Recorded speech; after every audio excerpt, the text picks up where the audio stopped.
And I really do think that one move at a time was the biggest game changer of all the things that we worked together on.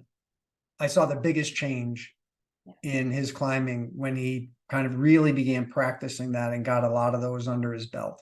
absolutely. I fully agree. I saw him just climbing so well. I was like, man, Yeah. holy man, he like won a number grade or something, you know. So it was really incredible to see. So what did you see in the shift?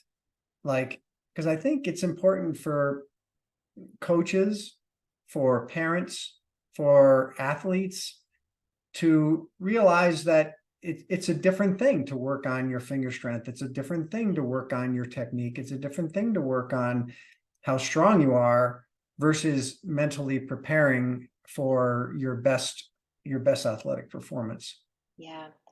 I think you're absolutely right. And I think even the best coaches sometimes it's probably hard to remember back when they were kids, right? And struggling with this, or they were newer climbers and struggling with this. And so I think one of the things I would say in terms of that shift, I would say I had a shift too, right? From just kind of that standard thing we do when we see someone paralyzed, like, come on, you can do it, move through it.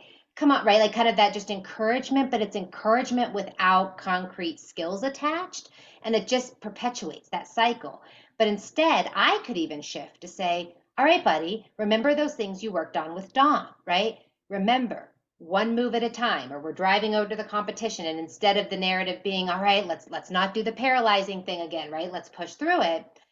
Our narrative became, all right, let's rehearse those steps that you did with Dawn, right? And I think that's a really, really critical shift, both for a parent and a coach, to shift to coaching that skill to move through the anxiety versus just encouraging moving through the anxiety.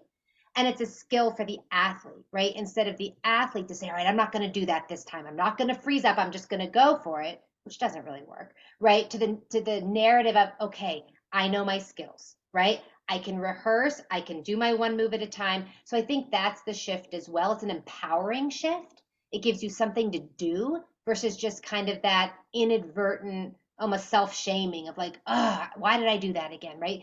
Or I'm gonna probably freeze up again, which is what the narrative used to be. So I think that's the shift I'd like to highlight as you're moving toward that concrete behavioral relearning of a pattern and reminding yourself that's what we're working on. We're not just working on pushing through the anxiety.